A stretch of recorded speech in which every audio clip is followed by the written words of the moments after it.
fell in love without you. I waved goodbye to that heart of mine, beating solo on your lawn. Every aching wound will cauterize and bruise, in memory of what we used to call Columbia House Party.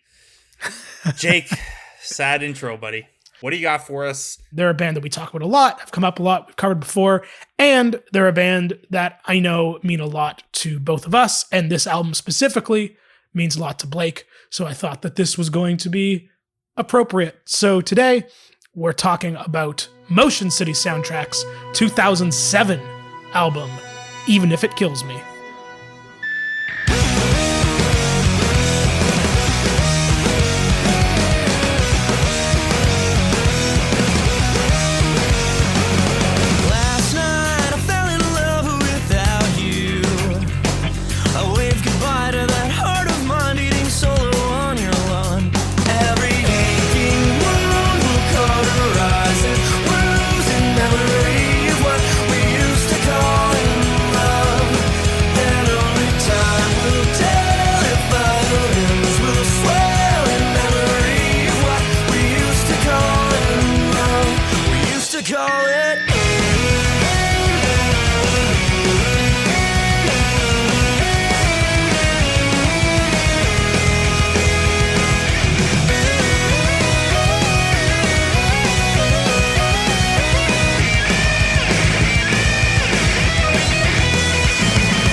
You like Moog? You like a synthesizer? Well, welcome to our album.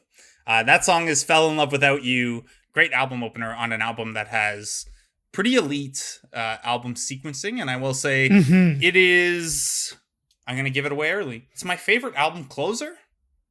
Interesting. So I feel like it is... Actually didn't know that, so that works out quite well. Yeah, I probably should have saved that for later, but... That's all right. Okay, so Motion City Soundtrack are a top 5 favorite band for me to the extent that, Even If It Kills Me as an album and a song and just an idea is important to me and works its way into one of my half sleeves. And we did commit this to memory. Side note, it was our least listened to early episode. You absolute goons. You uncultured jerks. Uncultured swine. That's what I would say. I was very offended. So as much as this is Jake's episode to lead, I'm happy he picked it out of spite. How dare you?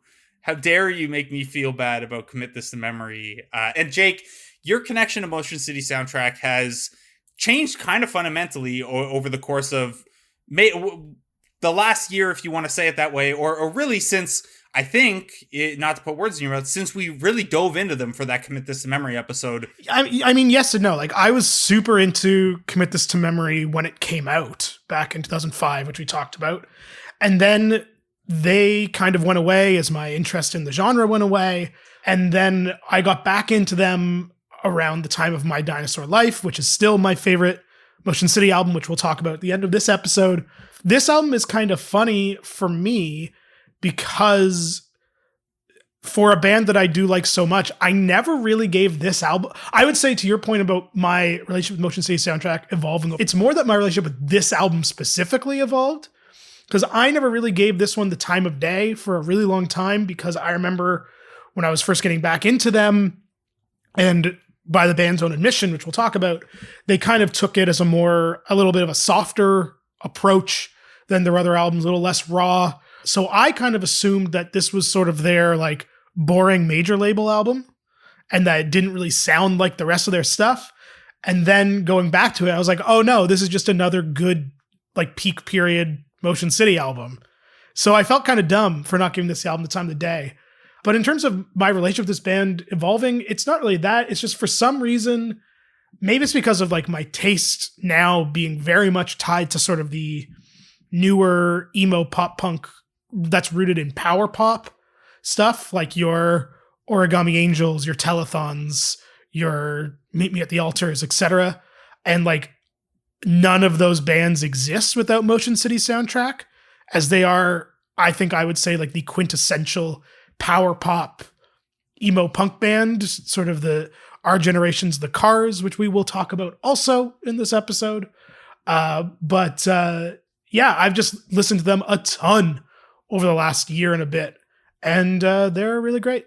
They sure are. Jake, that sets it up well. You know, I led the last Motion City Soundtrack episode, and I'm not saying that to say I'm taking this one off, but I think I've made my fondness for them very, very clear in that episode. If anyone wants to go back and listen to that one, please do. However, as much as we chose Commit This to Memory, because that felt like the most important and the most information heavy of the Motion City albums, this is my favorite one. So I'm happy to be diving into it. We're going to talk about Motion City Soundtrack. We're going to talk about Even If It Kills Me. We're going to talk about tattoos after this.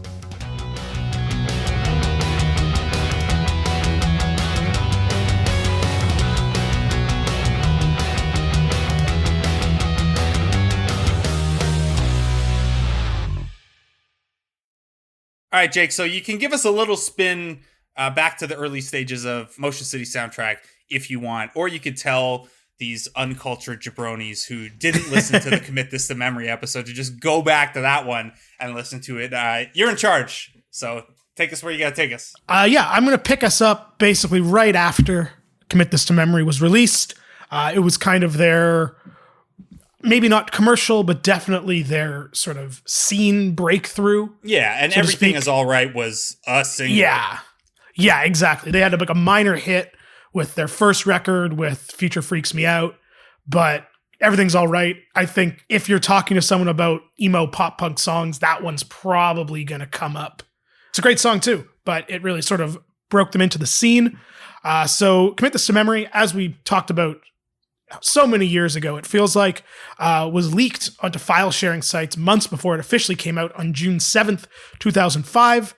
The music videos, especially the video for Everything Is All Right, found regular rotation on MTV2, and the band also did the late night circuit on Conan and Jimmy Kimmel.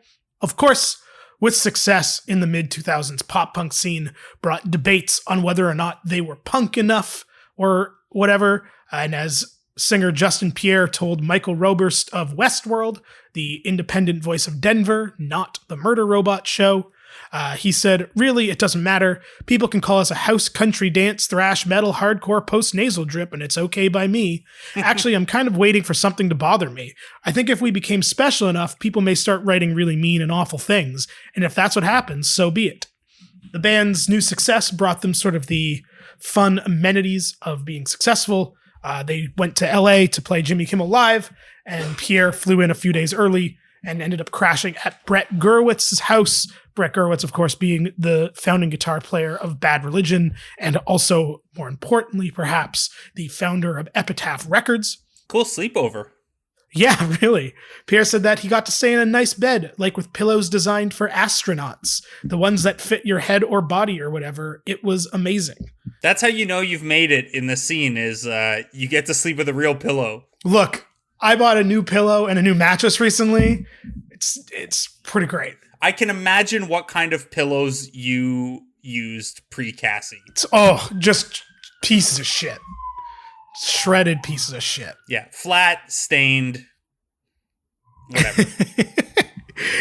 The group continued to tour constantly in the aftermath of Commit This to Memory, including dates on the 2005 Warped Tour, the inaugural Epitaph Tour with Matchbook Romance and From First to Last, and, of course, the Nintendo Fusion Tour with Fall Out Boy, Panic at the Disco, and The Starting Line, which is basically just a Blake show. This period of the band's career was not super fruitful and fun, as Justin Pierre's mental health and substance abuse issues were kicked into high gear, which nearly disbanded the group. Guitarist and songwriter Joshua Cain told The Vindicator about this period, "I think it's an understatement to say that it's tough to be tied to Justin's emotions. Justin's an interesting character. I love him to death, and yeah, his moods can denote how a show goes, let alone how a record goes. It's pretty much on the shoulders of our lead singer how things shape up for us. If he stays clean and sober, then he's an awesome dude and everything works out, things are happy and we get to keep doing this. And if he can't do that, which would suck, it's a different ballgame. I think a lot of bands don't have so much having to ride on a singer, it's just the way it is with us." So that's where the group was going into the recording of the album we're going to talk about today, which of course, as we said, is Even If It Kills Me. Even If It Kills Me was recorded in early 2007 at Stratosphere Studios in Chelsea and Electric Lady Studios in Greenwich Village. Justin Pierre has said that he consciously tried to sing softer on this album than in previous releases, worried he would be blowing out his voice, which, as I alluded to earlier, was actually what kept me away from this album. Initially, not so much him singing softer, but just it being a less rock, raw album, which is what I like from my Motion City soundtrack. He told Jonah Bayer in a noisy Rank Your Records column where he ranked this third in Motion City's discography. He said, "I think I was in my head a lot when making that album, and I was really concerned with being able to perform the songs live. So I learned how to sing them softly and pretty as opposed to going for it." His ranking's wrong, by the way. "Now I've learned to just sing a certain way live so I can get through an entire tour without blowing out my voice. But back then I was concerned with being able to pull it off, so I sort of feel like I lost a little bit in terms of my performance. I feel like I could have gotten a little bit gnarlier vocally in certain songs, but I didn't. And I think you can best hear this softer approach to Motion City soundtrack, which is where our opening lyric of the day came from. This is the song Last Night. I'm still frustrated from last night. Things happen in halftime. I'm sick of the bends. My panic research was no help. I sink into myself, afraid of the fall that never ends. I wait, but I'm too tired to play pretend. I'll suffocate until the end.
Jake, not to correct you, sorry, but the opening lyric came from "Fell in Love Without You."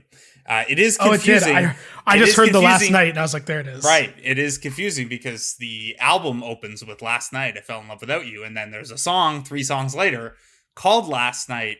It's a beautiful song. It is a beautiful song, and it's a band favorite.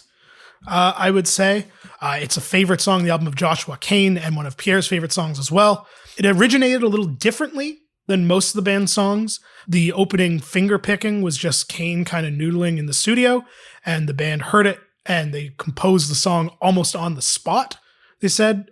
Pierre then wrote the lyrics in one sitting, drawing inspiration from the movie Memento, about which he told AOL Music, which AOL Music, Hilarious. Think of that movie, then listen to the song again. It might make more sense. Joshua Kane told the Riverfront Times that Last Night is his favorite song on the album. And he said it's a really catchy song, but it's missing a lot of the traditional elements you would normally put in a pop song. So I feel like it's kind of a cool take on something traditional. He said the song reminds him of both The Cure and Death Cab for Cutie. Yeah, I don't know about The Cure. I definitely can hear the Death Cab parallel. Yeah, I think that's true. I mean, it's just the intentional softness of it, right? Yeah, it's very Plans era Death Cab, I would say. Yeah. Justin Pierre also struggled with writer's block making this album, something that hadn't happened in the band's career before. In that Rank Your Records interview, he says, "Even If It Kills Me was the first time I had a bit of writer's block, and I was still finishing a lot of the lyrics while we were recording the songs, and that never happened before. Last Night is one of my favorite songs we've ever done, and I think a lot of the songs on the record are great, but I just think it's a little on the poppier side. That's something gnarlier about it's a little on the poppier side. There's something gnarlier about My Dinosaur Life and the new one, and I think that's missing on Even If It Kills Me." The new one he was referring to was their 2012 album Go, which is when he did that interview. Even If It Kills Me is also notable for having 3 producers on the record, 2 of which are quite famous and had very different experiences for the band.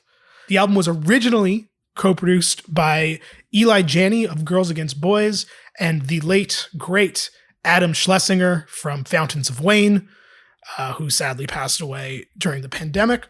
About working with Schlesinger, Pierre said, "Adam works 10 times faster than most people, and he's already on to the next thing before you have a chance to think about what you did, so it was kind of like playing catch-up." Another part of the record, however, was recorded by Rick Ocasek of The Cars, legendary, needs no introduction musician. But in case you don't know, other than his work with The Cars, he's also produced a little album called The Blue Album. He produced Bad Religion's The Gray Race, which I didn't know. He produced Guided by Voices' Do the Collapse, among others.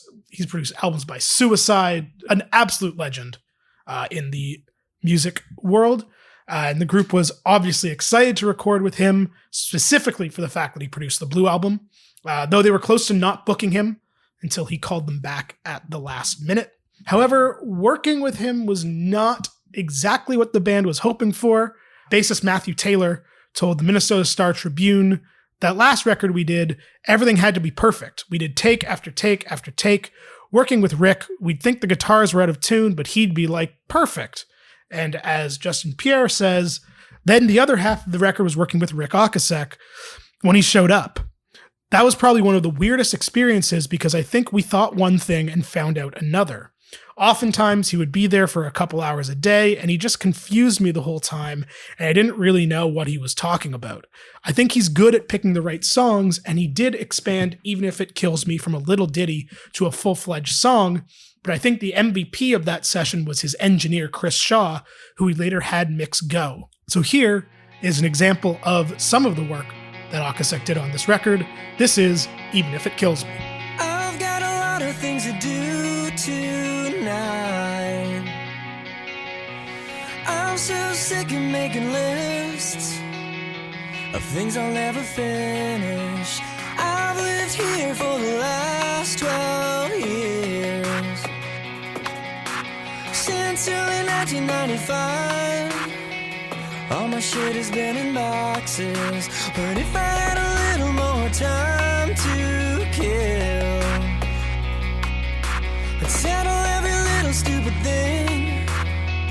Yeah, you'd think that I would, but I'm too tired to go to sleep tonight, and I'm too weak to follow dreams tonight.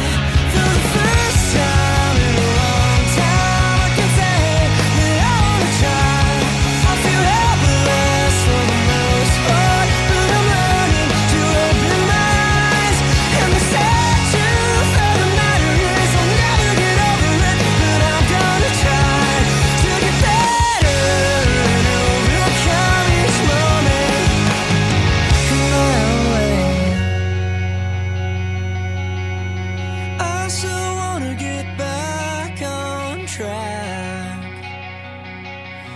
and I'll do whatever it takes, even if it kills me.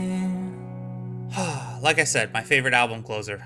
I feel like that's a good thesis song, if that makes sense. Like, I think absolutely. a lot of bands have, like, if you listen to one song to know what we're about, make it this one. And I feel like, at least lyrically, that's kind of the one that I would say is Motion Cities.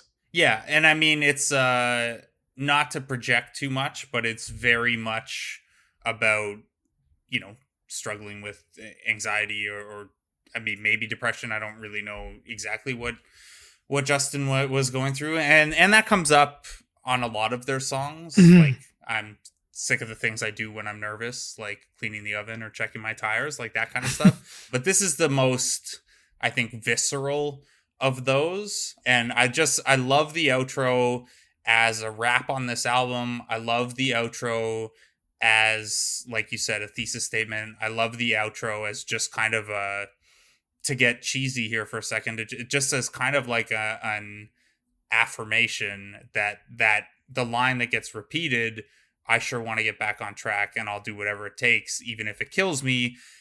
You know, this kind of, if you decide that you can't get back, like there's two paths you can kind of take with this stuff. And on the one, you know, like, not to be over dramatic, but, you know, suicide is a real thing, right? Like killing yourself is, or even having thoughts or ideations about that is certainly something that can come up in dealing with this stuff, especially coming off the extended course where he's talking about feeling helpless for the most part and just trying to open his eyes and the realization that he'll never get over it, but he has to try. So, you know, this, I'll do whatever it takes, because, you know, literally any outcome that you could get to is worth it. You know, I don't know. I love that song. I think it's a really beautiful song. I think it wraps up one of my favorite albums just perfectly.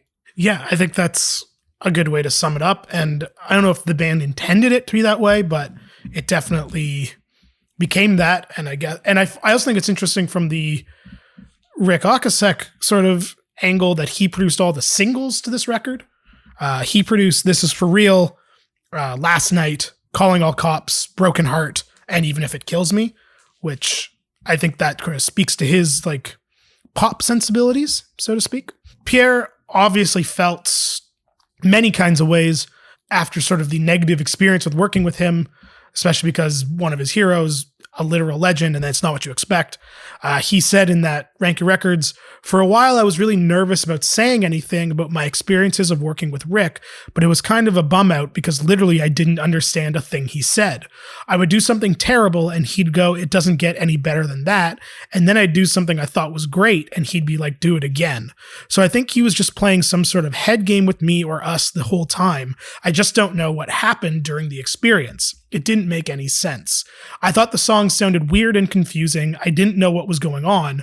We recorded a bunch of stuff and never really got to listen to it. And then Chris Shaw went away for a few days, and I think he spent a lot of time editing, picked the best vocal takes, and put it all together, so when we got it back, it sounded amazing," which I think is interesting. On your point about lyrically, the album and the song, Even If It Kills Me especially, the album's not quite as dark or as grim, I would say, as Commit This to Memory, but is still very much in tune with their, as you said, Pierre's inward-looking self-analysis, so to speak.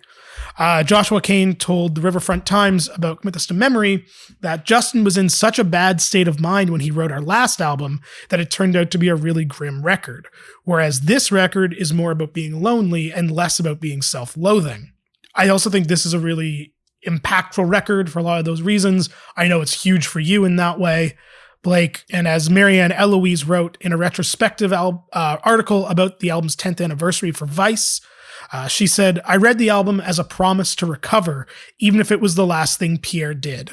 I had previously thought recovery meant being entirely better, but that album taught me that I would perhaps never be quite right, that I would always be obsessive and neurotic and traumatized." And this was not lost on Justin Pierre, who told the Off the Record podcast, I may or may not be bipolar, have crippling panic attacks and exhausting OCD. I may or may not be an alcoholic. I made a decision to turn my life around and set about it slowly, day after day, step by grueling step, over the course of several years.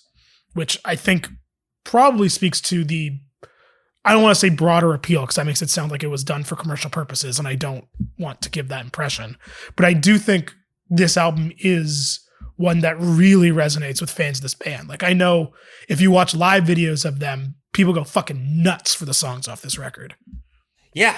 And I think, like that essay laid out, and like Justin came to terms with, that, the kind of acceptance of having to do the work, even if there's not like a clear solution or finish line, is a really important lesson. And it takes a while. And, as someone who does therapy, it can be kind of frustrating, right? To, hey, maybe 4 sessions later, you're back talking about the same thing, but that's important stuff. And, Motion City can help you work through it a little bit.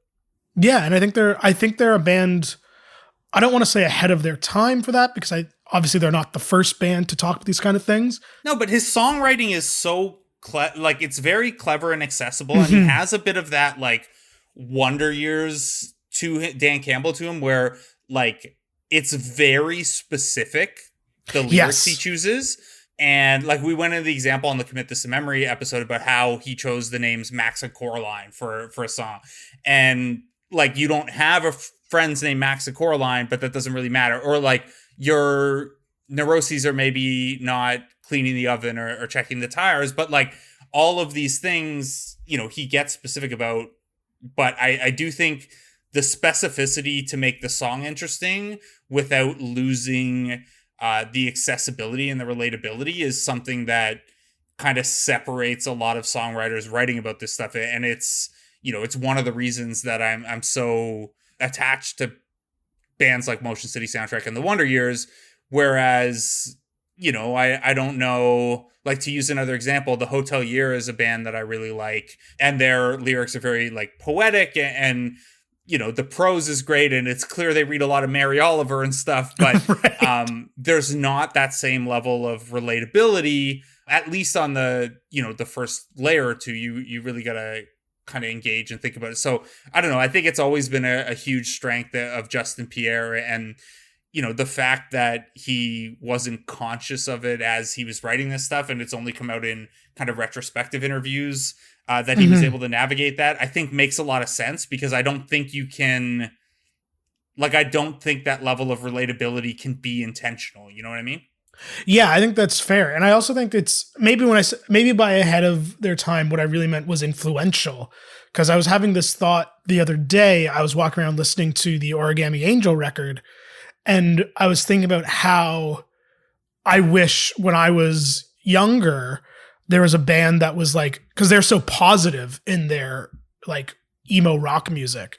And I was like, oh, I wish there was a band that like gave that message. And I'm sure there was, but like for argument's sake, I wish there was a band that gave that message to me when I was the age that like you listen to this kind of music.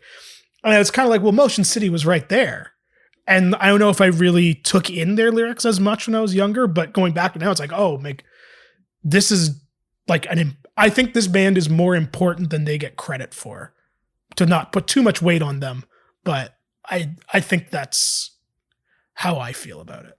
Yeah, I think that's fair. Should we play another song? I want to hear another song. Yeah. All right. So the other song we're going to play from this album is sort of a Columbia House Party all-star game of a song.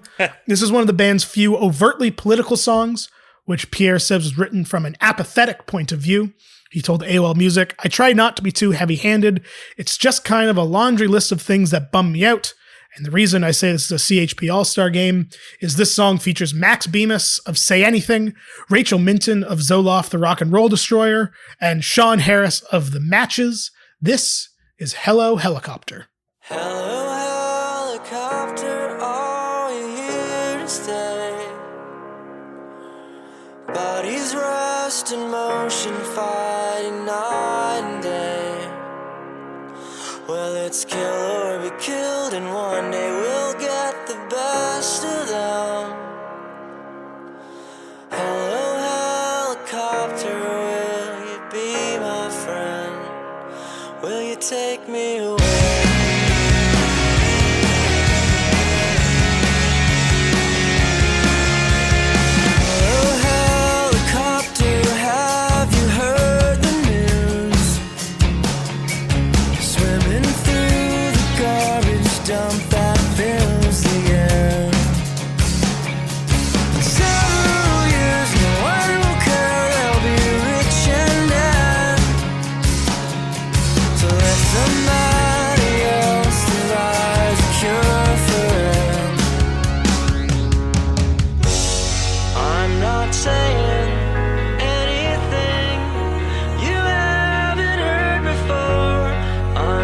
just trying to understand the way we are. Hello, helicopter, are you here to stay? Bodies rest in motion, fighting night and day. Well, it's kill or be killed, and one day we'll get the best of them. Hello, helicopter, are you listening? No one gives a shit about the things they do. What Maybe they were ahead of their time. Maybe I was right. Anyway, we're going to jump a little bit to the release of this album because we have other things to talk about today. Yeah, we're going to do a little quantum leap. Even If It Kills Me was intended to be the album that was going to launch the band into music stardom and help them achieve a, quote, Fall Out Boy-like success. Joshua Cain told The Vindicator, ultimately, I don't think we care that much. We do our thing and people like it or they don't. The album, however, didn't sell as well as the band and likely their label had hoped. I forgot to mention that before this album came out, the band signed to Columbia Records, the major label. Most of the album sales are blamed sort of just on it being 2007 and kind of around the time where the music industry really tanked. The album failed to go gold, and none of the singles really found success on radio or MTV. However, it still represented a bunch of career bests for the band. It peaked at number 16 on the Billboard 200 and number 1 on the Billboard Independent Albums chart. It debuted with 33,000 sales, which is double the first week of sales of Commit This to Memory. Broken Heart and This Is For Real, two songs we didn't really talk about, were the singles. I only wanted to mention this because I learned that This Is For Real's single includes a B-side that's a cover of Plymouth Rock by Lifter Puller, which I didn't know until I was researching, and I now must find that CD single and purchase it, even though I have no way to play it. It Had to Be You was also released in early 2008 as a third single. The album was mostly well received. It received favorable ratings from Spin and the New York Times, 3 out of 5 from Associated Press, 3 out of 5 from Blender, 83% from Absolute Punk, and 6 out of 10 from Pop Matters. The New York Times review said that together they made an album that sounds like one long sugar rush, and so long as the rush lasts, it sounds pretty great. They also praised Justin Pierre, saying he never sounds better than when he's rushing from an overwritten verse into a perfectly simple refrain. Andy Greenwald reviewed this for Blender, saying every generation needs a Weezer, and Motion City Soundtrack is the Weezer of emo, which I don't totally know what that means, but I like it. I'm going to push back on every generation needing a Weezer. I mean, in 2007, I think you can make the argument.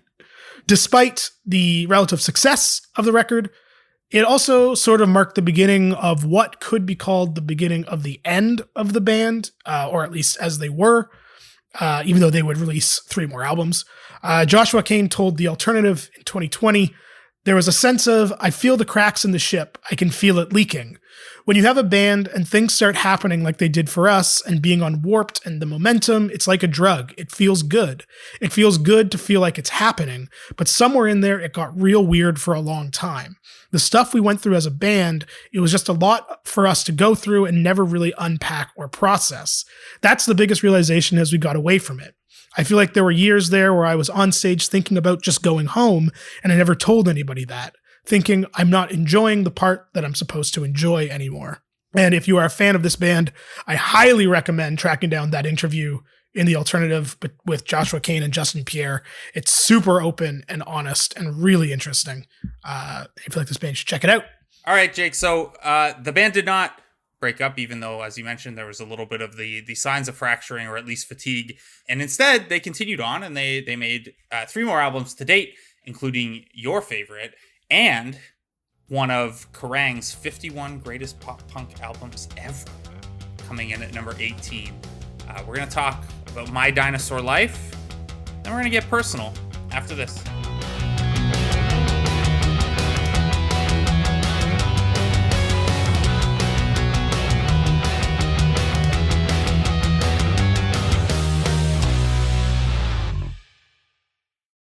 All right, Jake, so My Dinosaur Life comes out in 2010. It is my commuting back and forth from Kitchener to Toronto when I was in a, I guess that's not long distance relationship, but semi-distance relationship. Distanced. Yeah. I would say it's distanced. But this is the Motion City soundtrack album for you, My Dinosaur Life. Yeah, this one, I think I got, as I said last week and sort of talked about earlier, this was a period of time where reviews very much influenced the kind of music I listened to.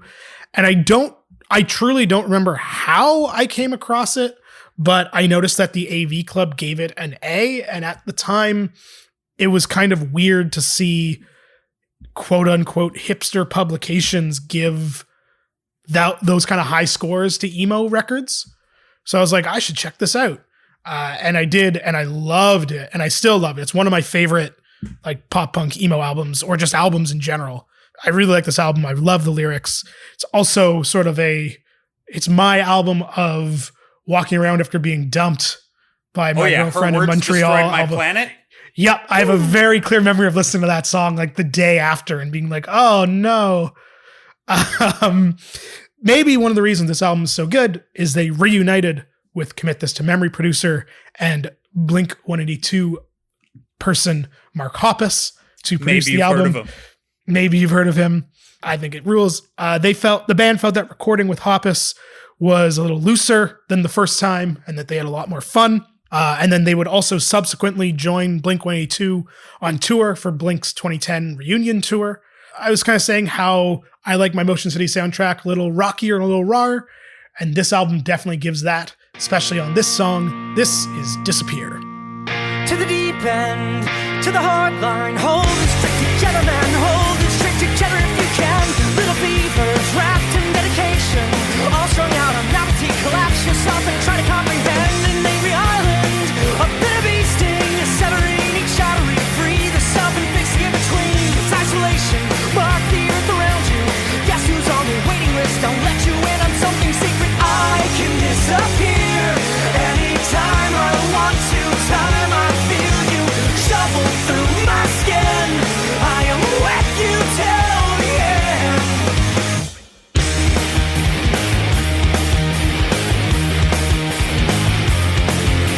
You'll never know how it feels. You'll never know how it feels. Can you feel it? Can you feel it? I can disappear anytime I want to. Time I feel you shuffle through my skin. I am with you till the end. I can be composed when it suits me. I accelerate it, wicked on all fours. I surrender to the storm, and I can disappear anytime I want to. Time I feel you shuffle through my skin. I am with you till the end. I'm with you till the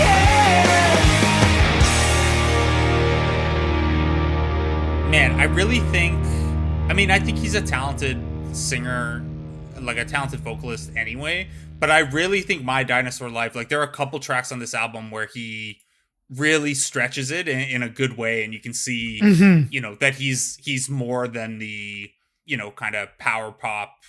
This is more of a power pop album, but you get what I'm saying. Like even I totally even the verses in that one, and like he's breathless getting to the choruses on some of the songs on this album. He rules. He does a lot of what we talked about in our Cursive episode with Tim Kasher, how they write too many lyrics for the timbre of the verse, and they just sort of have to figure out how to fit them in, and they do. And then it's like, but that, like, it being so packed in, I think is what makes them so impactful, and it gives a real, like reading one of my articles. Yeah, bro, there shouldn't be this many words here. That's why you're the best, man. No, that's not. That ain't it. Well, this ain't it for This wasn't it for a Motion City soundtrack.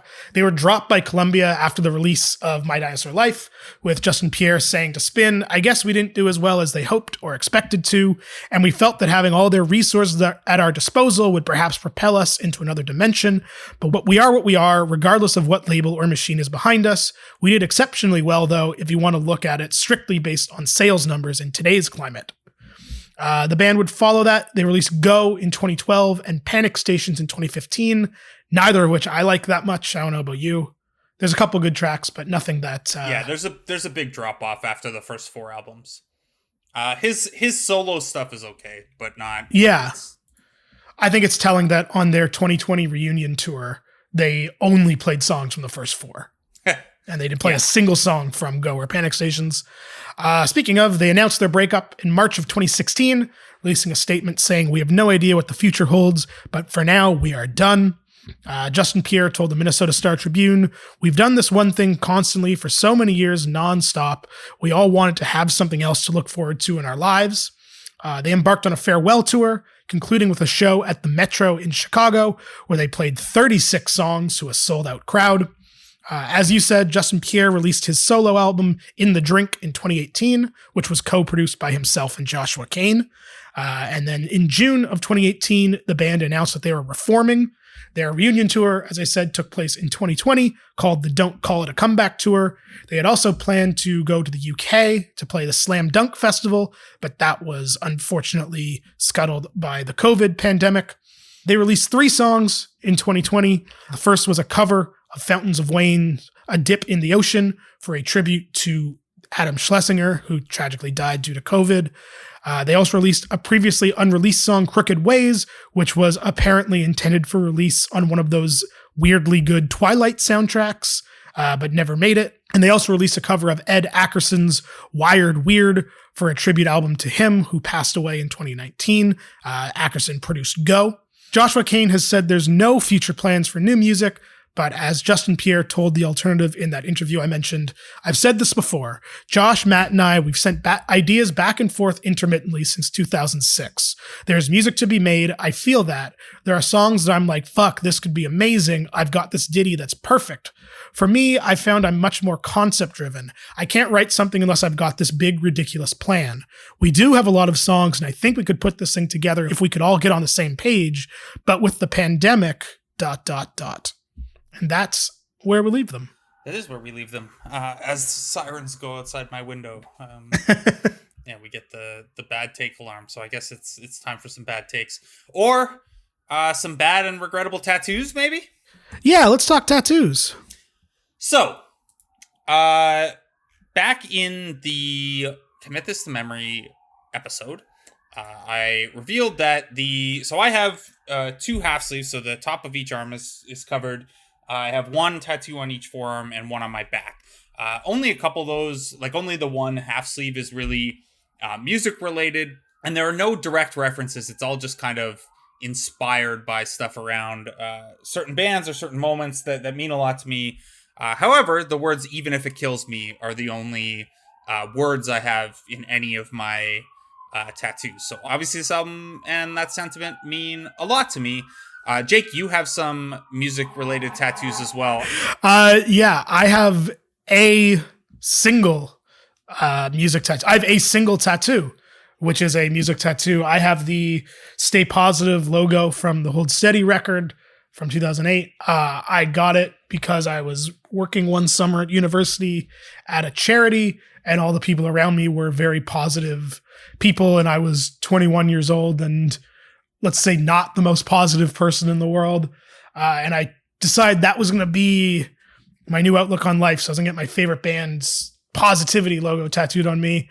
I don't know if the positivity thing really stuck over the next decade, but I go through fits and starts of enjoying having this tattoo, I would say. Some days I'm like, yeah, and some days I'm like, boy, that's on my arm. Yeah, I mean, I think that's the way it goes with tattoos. Right. Exactly. That's the tattoos you get when you're 20. Yeah, I mean, I got mine... I think I only have 1 of mine when I was 20, and the rest have kind of been pieced together over time. So that sleeve that I have is, I mean, it's kind of just like a personal sleeve. Like, there are some nods to my brothers and some friends and stuff like that. Again, nothing discreet and explicit, in part because, like, you know, if I was getting tattoos when I was 18 or 20, like, I'd probably have some brand new tattoos now that I would really regret.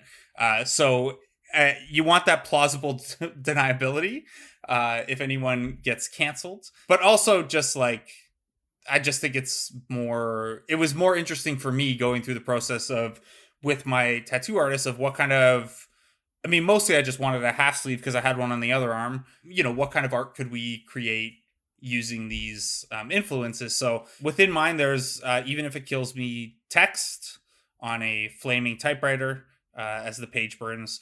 I have this like luchador guy as part of that sleeve, and it's more of a thing for my brother and inspired by Rene Magritte.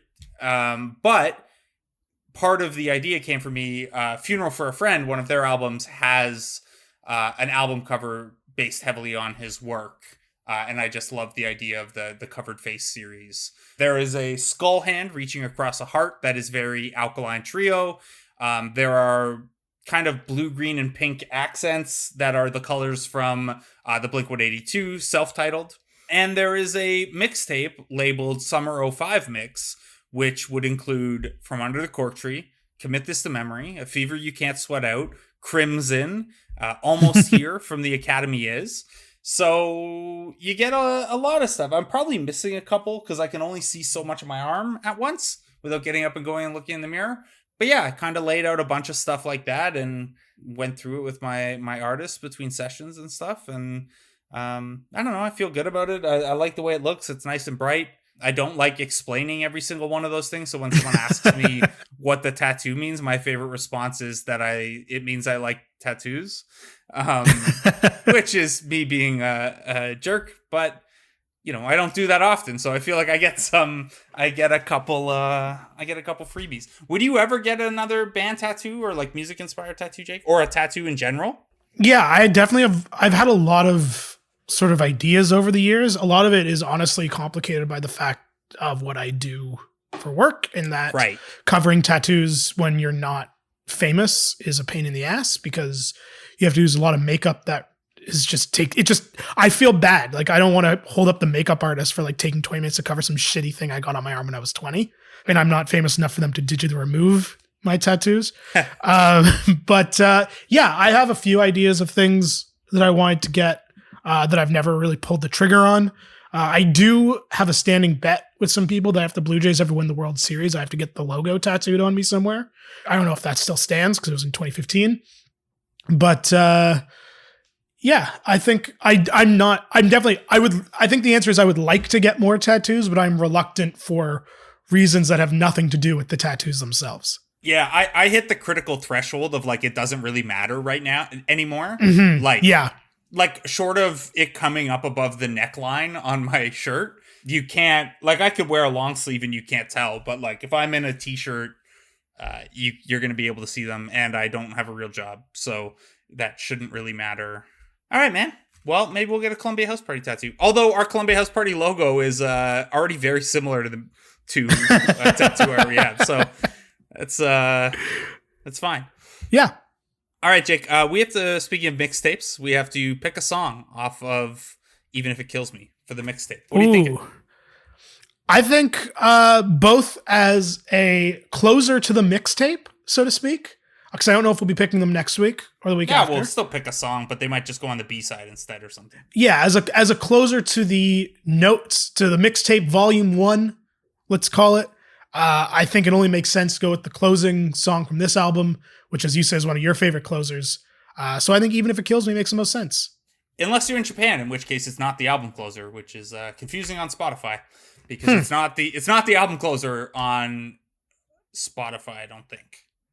That is Maybe odd. it is. It's not the album closer on some streaming service because you get the bonus tracks. Yes, of course. Yes. That makes sense to me. Thank you to producer Dylan for all his great work. Thank you to Justin Pierre for a lovely album and a lovely discography that means a lot to me. And thank you to you, Jake. Yeah, man. This was pretty close to, I think, what we originally envisioned, just with less alcohol. Yeah.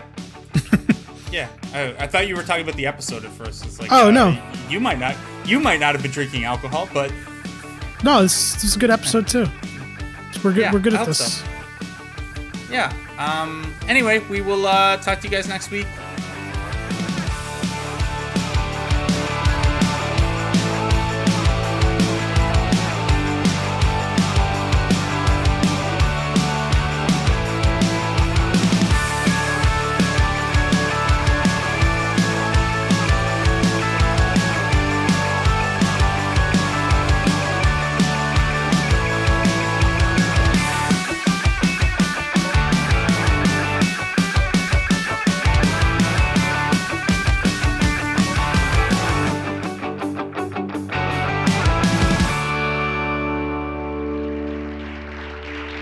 Oh, hey, please try the fish.